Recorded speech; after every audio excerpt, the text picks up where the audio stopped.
Sir வணக்கம் sir. எப்படி sir இருக்கீங்க? தமிழ்நாட்டில் இப்போ அதிகம் பேசும் பொருளாக இருக்கிறது வந்து அமைச்சர் பொன்முடியோட கைது தான் சார். ஏன்னா ஆல்ரெடி இதுக்கு முன்னாடி வந்து அமைச்சர் செந்தில் பாலாஜியை வந்து கைது பண்ணியிருந்தாங்க. இதெல்லாம் ஒரு பக்கம் இருக்க, இப்போ மக்கள் மத்தியிலே ஒரு புது கேள்வி ஒன்று எழுந்திருக்கு சார். இப்போ ஏன்னா இவங்கெல்லாம் தப்பு பண்ணாங்க, ஓகே, குற்றம் வந்து குற்றம் தான், நான் தண்டனை வந்து கிடைச்சிருக்கு. ஆனால் இதுக்கு முன்னாடி வந்து ஒரு 10 வருடம் வந்து அதிமுக வந்து தமிழ்நாட்டை வந்து ஆண்டிருந்தாங்க. அவங்க அமைச்சர்களும் இந்த மாதிரியான ஊழல் பிரச்சனை எதுவுமே வரவே இல்லை. இப்போ ஏன் அதெல்லாம் நடக்கல? ஒருவேளை திமுக வந்து குறிப்பிட்டு வந்து பிஜேபி வந்து பழி வாங்குதா? வேற என்ன, உங்கள் கேள்வியிலே பதில் இருக்குது. எலெக்ஷன் நெருங்க இதெல்லாம் நடக்குன்னு நான் சொன்னது தானுங்களே.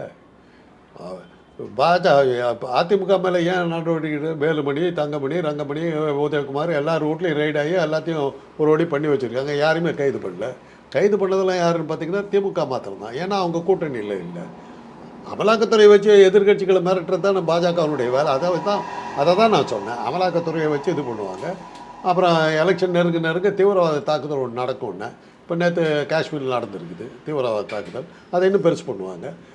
அப்போ தான் இதெல்லாம் வந்து இதனுடைய காரணத்தில் நாட்டினுடைய பாதுகாப்பெல்லாம் இது இருக்கிற மோடி இருந்தால்தான் இந்த நாட்டை காப்பாற்ற முடியும் ஒரு கருத்து கணிப்பு போட்டு அப்புறம் வந்து இருக்கவே இருக்குது ஓட்டிங் மிஷினு. வேணுங்கிற ஓட்டை போட்டுக்கிட்டு ஜெயிச்சுட்டு போகிறதுக்கு தான் இவ்வளவும் பண்ணிகிட்டு இருக்கிறாங்க.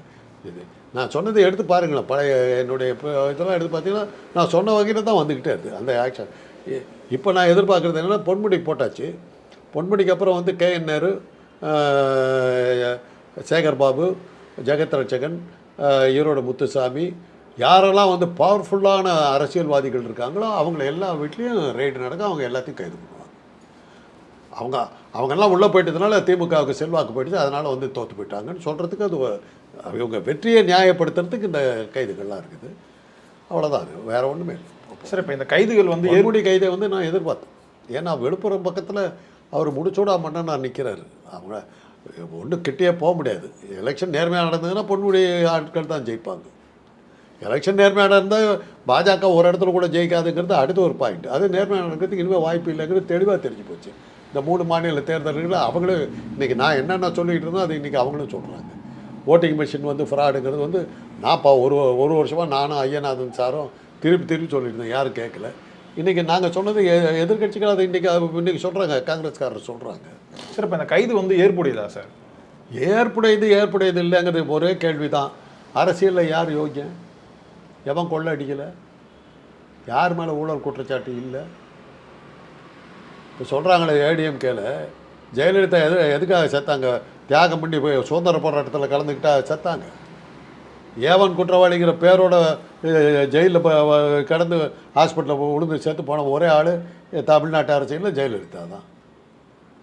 அவங்க அந்த கட்சியில் என்னவா ஜெயலலிதாவை அப்படி தான் அவங்க இது பண்ணாங்க. சார், இப்போ அவங்க என்ன தான் குற்றவாளியாக இருந்தாலுமே அவங்க வந்து உடனடியாக வந்து சிறைக்கு போக சொன்னாங்க சார். இப்போ அந்த மாதிரி வந்து பொன்முடிக்கு இல்லையே சார். என்ன இப்போ செந்தில் பாலாஜி விஷயத்தில் மாத்திரம் சிறைக்கு அமைச்சிட்டாங்க. விசாரணை கைதியாக தான் வச்சுருக்காங்க. குற்றம் இன்னும் போடவே இல்லையா? அதனால தான் அவருக்கு பதவி போகலை. அதில் அந்த விசாரணையில் ஒரு விஷயம் வந்து பார்த்தீங்கல்ல, அமலாக்கத்துறை அதிகாரிகள்லாம் வந்து பாஜகவில் சேர்ந்தவங்களை விட்டுறோன்னு சொல்கிற பேரம் பேசுனது விசாரணையில் வெளியில் வந்துருக்குது. அதுலேயே தெரியுதில்ல. அதே தான் இப்போ இவருக்கு அதுதான் 30 நாள் எதுக்காக டைம் கொடுத்துருக்காங்கன்னா பாஜகவில் சேர்ந்துட்டாக்க முடிஞ்சு போச்சு, அவ்வளோதான். இப்போ பிஜேபி சேர்ந்தால் விட்டுருவாங்களா சார்? என்னங்க, அஜித் பவார் இருக்கார்ல, நேற்று வந்து அவர் அஜித் பவார் குற்றவாளி, பயங்கர குற்றவாளி, கடுமையான குற்றவாளி, பல லட்சம் கோடி கொள்ளை எடுத்த குற்றவாளி, பாஜகவில் சேர்ந்தார், துணை முதல்வர், அவ்வளோதான். சார், இப்போ பொன்முடி கைதுக்கு வந்து சொத்து குவிப்பு வழக்கு ஒரு காரணமாக சொல்கிறாங்க சார். ஆனால் கடந்த சில மாதங்களுக்கு முன்னாடி சட்டசபையில் வந்து ஆளுநர் வந்து வெளிநடப்பு பண்ணியிருந்திருப்பார். அப்போ வந்து பொன்முடி வந்து ஒரு சில சைகைகளை வந்து காமிச்சிருப்பார். அந்த காட்சிகள் நீங்களும் பார்த்துருப்பீங்க, நாங்களும் பார்த்துருக்கோம். அதன் காரணமாக வச்சு தான் இப்போ பொன்முடி வந்து இந்த கைதுக்கு பண்ணுறாங்க. பொன்முடி பவர்ஃபுல் பாலிட்டிஷியனுங்க, அதுதான் காரணம். ரவியை பிடிச்சி ஓச்சா கூட அவங்க கேட்க மாட்டாங்க. அதெல்லாம் காரணம் இல்லை. இது வந்து பொன்முடி ஒரு பவர்ஃபுல் பாலிட்டிஷியன். அந்த ஏரியாவில் அவரை ஜெயிக்கிறதுங்கிறது அவ்வளோ சுலபம் கிடையாது. அந்த காரணத்தினால தான் அவரை வந்து இது பண்ணுறாங்க. நான் தான் சொல்கிறேன், இந்த வரிசையாக சொல்கிறேனே, KN நேரு, ஜெகத் ரட்சகன், முத்துசாமி, சேகர் பாபு, ஏவா வேலு, இவங்கெல்லாம் அடுத்தபடி வரிசையில் வருவாங்க. துரைமுருகன் சார், துரைமுருகன் வந்து அவ்வளோ சக்தி வாய்ந்த அரசியல்வாதியாக இன்றைக்கி இல்லை. அவர் இருந்தார், அந்த வேலூர் மாவட்டத்தையே அவர் கீழே தான் வச்சுருந்தார். இன்றைக்கி அவ்வளோ சக்தி உள்ளவராக எனக்கு தோணலை. கொஞ்சம் இறங்கு முகத்தில் இருக்காருன்ற மாதிரி எனக்கு படுது. அதனால் அவர் ரெண்டாவது அவருக்கு வயசு வர ஆகிப்போச்சு. அவரை வந்து அதிகமாக தொந்தரவு பண்ண மாட்டாங்கன்னு நினைக்கிறேன். இதெல்லாம் என்னுடைய கணிப்பு. அதனால் இதெல்லாம் நீங்கள் எதிர்பார்க்கலாம். இதெல்லாம் இப்போ வந்து பொன்முடி வந்து பாஜகவில் இணைந்தேன்னாக்கா சத்தீஸ்கர் மாநிலத்தினுடைய துணை முதல்வராக போகிறதுக்கு சான்ஸ். இப்போ திமுக வந்து பாஜக கூட வந்து கூட்டணி வச்சுட்டா இந்த மாதிரியான பிரச்சனைகள் எல்லாமே நெடுப்படும், எல்லாம் ஏன் அதிமுக வந்து இப்போ கூட்டணியிலேருந்து விலகி வந்திருக்காங்க? அவங்களுக்கு எந்த மாதிரியான ஒரு பிரச்சனையும் கொடுக்குறது இல்லை. அதிமுக கூட்டணியிலேருந்து விலகிச்சுன்னு யார் சொன்னா? அவங்க தான் சொல்லியிருக்காங்களே சார். யார்? இபிஎஸ் தரப்புல இருந்து. யார்? அதிமுகங்கிறது பாஜக தாங்க, அதனுடைய கிளை தானே அது. எப்படி எம்ஜிஆர் இருந்தபோது ஜெயலலிதா பேரவை, எம்ஜிஆர் பேரவைலாம் வச்சுக்கிட்டு அது எல்லாமே அதிமுக இருந்ததோ அதே மாதிரி பாஜகவினுடைய இன்னொரு கிளைக்கு பேர் வந்து அதிமுக. அதுக்கு பழனிசாமி தலைவராக இருக்கார். அது எப்படி பாஜக விட்டு விலைக்கு போச்சுன்னு எப்படி சொல்ல முடியாது? ஒரே கட்சி தானே ரெண்டும். ஒரு பிரிவுக்கு வந்து அண்ணாமலை தலைவராக இருக்கார், இன்னொரு பிரிவுக்கு எடப்பாடி பழனிசாமி தலைவராக இருக்கார். மற்றபடி அதிமுக பாஜக தான். முதல்வர் ஸ்டாலின் வந்து அமைதியாகவே இருக்காரு சார் இதுக்கு. ஆமாம், இப்போ தெரியுது, அவருக்கு நல்லா தெரியுது. இதை எடுத்து பேசுறது எந்த பிரயோஜனமும் இல்லை. எதா பேசுனா அதை காரணமாக காட்டிவிட்டு இன்றைக்கி தான் அதானியை பற்றி பேசினா பதவி பறிக்கிறதுக்கு போயிட்டாங்களே, அந்த அளவுக்கு போயிட்டாங்க. என்ன நடக்குதுங்க? எமர்ஜென்சி தாங்க. இன்றைக்கி வந்து அவசர நிலை காலத்தில் என்னென்னலாம் ஃபேஸ் பண்ணோம் அதுதான் நடந்துக்கிட்டு இருக்குது. இன்னும் மக்கள் மேலே அவங்க இன்னும் பாயலை. எப்போ பாய போகிறாங்கன்னு தெரியல. நீங்கள் விளம்பரமெல்லாம் பாருங்கள், நீங்கள் டிவி விளம்பரங்கள்லாம் எடுத்தால் எமர்ஜென்சி டைமில் இந்திரா காந்தி என்னென்னலாம் போட்டாங்களோ அந்த விளம்பரங்கள் வந்துக்கிட்டு இருக்குது. முன்னேற்றத்தை நோக்கி நிற்கிறது நாடுன்னு எல்லா பஸ்லையும் எழுதுனாங்க. இந்த அதே மாதிரி தான் இப்போ வந்து வளமான பாரத மோடி தலைமையில் போடுறாங்க. சர்வாதிகாரத்தை நோக்கி போயிட்டுருக்கோம், எமர்ஜென்சி நோக்கி போயிட்டுருக்குறோம். இப்போ நானே இந்த கேள்வி தான் சார் கேட்கலான்னு இருந்தேன். இப்போ கலைஞர் ஆட்சி காலத்தில் வந்து காங்கிரஸ் வந்து அவருடைய ஆட்சியை வந்து கலைச்சாங்க. இப்போ அதற்கான வாய்ப்பு வந்து இப்போ இருக்கா சார்? ஆட்சி கலைக்க மாட்டாங்க. ஆட்சி கலைச்சாக்கா அவங்க மேலே அனுதாபம் வருங்கிறது. ரெண்டாவது, தேர்தல் நடந்து வந்து ஜெயிக்கணுங்கிற அவசியம் பாஜகவுக்கு இல்லைங்க. அவங்க தேர்தலை பற்றியே கவலைப்படலை. வெறும் அவசர நிலை மாத்திரம் வரப்போகிறதில்ல. நாட்டினுடைய பாதுகாப்பு ஆபத்தாக இருக்கின்ற சூழ்நிலையில் அவசர நிலையை நம்ம பிரகடனப்படுத்த வேண்டிய கட்டாயத்தில் இருக்கிறோம். ஆகவே எமர்ஜென்சி டிக்ளேர் பண்ணுகிறோம். அதனால் எலெக்ஷன் இப்போதைக்கு நடத்த முடியாதுன்னு சொல்ல போகிறாங்க. தேர்தலும் கிடையாது. நீங்கள் எடுத்து எதிர்பார்த்துங்க. இன்றைக்கு ஒன்றும் பாஜக வந்து தேர்தலுக்கான ஏதாவது ஏற்பாடுகளை செஞ்சுக்கிட்டு இருக்குதா? நாடாளுமன்ற தேர்தலுக்கான ஒரு 3 மாநில தேர்தலுக்கு எவ்வளோ முஸ்லீம்கள் நடந்து எவ்வளோ இதெல்லாம் ப்ரிப்பரேஷன் நடந்தது. அது மாதிரி ஒரு நாடாளுமன்ற தேர்தல் ஏப்ரல் நடக்கணும். அதுக்கான ஒரு ஆயத்தமே காணுமே. அதுக்கு என்ன அர்த்தம்? நடக்க போகிறதில்ல, தேர்தல் கிடையாது.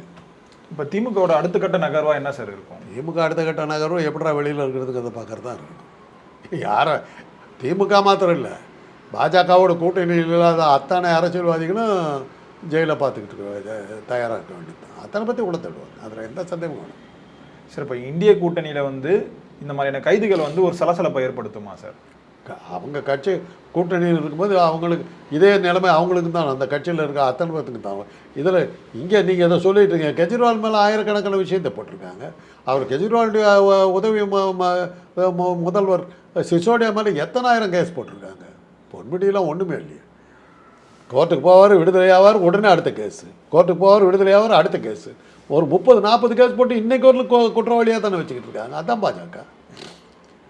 இப்போ பாஜகவோட அடுத்த கட்ட நகர்வாக என்ன சார் இருக்கும்? அடுத்த கட்ட நகர்வு அவ்வளோதான். நீங்கள் உங்களே என்ன உள்ள தள்ளிட்டாங்கன்னா முடிஞ்சது. டிவியும் முடிஞ்சு போச்சு, அவ்வளோதான். இப்போ இதுக்கெல்லாம் ஒரு எண்டே இல்லையா சார் உங்கள் மாநில? மக்கள் எழுதணும், மக்கள் எந்திரிச்சா தான் முடியும். மக்கள் எழுச்சி இல்லைன்னா நடக்காது, அவங்கள ஒன்றும் பண்ண முடியாது. ஆனால் இந்த மாதிரி மக்களை வச்சுக்கிட்டு ஆட்சி பண்ணும்போது அவங்களுக்கு புரிஞ்சு போய்டும். வெள்ளைக்காரன் ஏன் வெளியே போனான்? பிரிட்டிஷ்காரன் ஒரு காலத்தில் இந்தியாவில் வந்து சொத்துக்களை இது கொள்ளடிச்சிக்கிட்டு போகிறதுக்கு வந்தாங்க.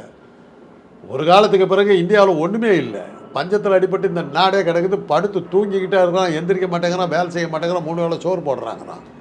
அப்போ தான் பிரிட்டிஷ் பார்லிமெண்ட்டில் சொன்னாங்க, இந்தியா வச்சுக்கிட்டதுன்னா நம்ம நாமளே நாசமாக போய்டும், முதல்ல அவனை சுதந்திரம் கொடுத்து வெளியே போயிடான்னு சொன்னதுக்கப்புறம் தான் ஆமாம் இந்தியா விட்டுறலான்ற முடிவுக்கு 2வது உலக மகாயுத்தத்துக்கு பிறகு இந்தியாவுங்கிறது ஒரு பெரிய பாறாங்கல்ல சுமக்கிற மாதிரி ஆகிப்போச்சு. இதை முதல்ல கழட்டி விட்டா தான் ஆச்சுன்னு அவங்க அந்த முடிவுக்கு போகும்போது காந்தி குவிட் இந்தியான்னாரு. ரொம்ப நன்றிங்க, நாங்கள் வெளியே போகிறோம். நான் போயிட்டான். அப்படி தான் போனான். கத்தியின்றி ரத்தமின்றி யுத்தம் என்று வருகிறதுன்னு எப்படிங்க? ஒரு சுதந்திர போராட்டமே இல்லாமல் வந்த சுதந்திரம் கிடைச்சதுன்னா என்ன காரணம்? நாம வெளியே போகிற நேரத்தில் நீங்கள் கத்துனீங்க போயிட்டான் அவங்க பாட்டு. சார் இப்போ தொடர்ந்து வந்து 2 அமைச்சர்களை வந்து கைதாகியிருக்காங்க. சரி, இப்போ அடுத்த கட்டமாக என்ன மக்கள் மத்தியில் பேசுகிறாங்கன்னா, அடுத்து முதல்வர் இருக்கார், முதல்வருக்கு போக மாட்டாங்க. முதல்வருக்கு உடனே போக மாட்டாங்க, அந்த கிளைமேக்ஸில் வச்சுக்குவாங்க. அடுத்தது வந்து இது தான், நான் தான் சொல்கிறேனே, KN நேரு, சேகர் பாபு, ஏவா வேலு, முத்துசாமி, ஜெகத் ரட்சகன், இவங்கெல்லாம் இந்த வரிசையில் முடிச்சுட்டு தான் முதல்வர் கிளைமேக்ஸுக்கு தான் வருவாங்க. அதுக்கு முன்னாடி உதயநிதி இவங்களெல்லாம் இது பண்ணுவாங்க. இப்போ பாஜக வந்து எதிர்க்கட்சி இருக்கக்கூடாதுன்னு நினைக்கிறாங்களா சார்? மக்களே இருக்கக்கூடாதுன்னு நினைக்கிறாங்க. அவங்க மாத்திரம் தான் இருக்கணும்னு நினைக்கிறாங்க. மக்கள் இருக்கலாம்னு நினச்சாக்கா மத்திய பிரதேசத்தில் வந்து மட்டன் சாப்பிடக்கூடாது, இது முட்டை சாப்பிடக்கூடாதுன்னு சொல்லுவானா யாராவது ஒரு மந்திரி வந்து. இவ்வளோ அறிவு கட்டவனுங்களை வச்சுக்கிட்டு தான் நம்ம ஆட்சியில் வச்சுக்கிட்டு இருக்கிறோம். மக்கள் சாப்பிடக்கூடாதுன்னு சொல்கிறதுக்கு ஒரு ஆட்சி ஜெயிக்க வச்சது தான் சொல்கிறாங்க. ஆக அது காங்கிரஸ்காரர் வந்து சரியாக காங்கிரஸ்காரர்களுக்கு ஆதரவு இருக்குதுங்க. இன்றைக்கி நடந்த அந்த 5 மாநில தேர்தல்களில் நீங்கள் ஓட்டை கணக்கு பார்த்தீங்கன்னாக்கா பாஜகவோட 10 லட்சம் ஓட்டு அதிகமாக விழுந்துருக்கு. அதுதானே கணக்கு.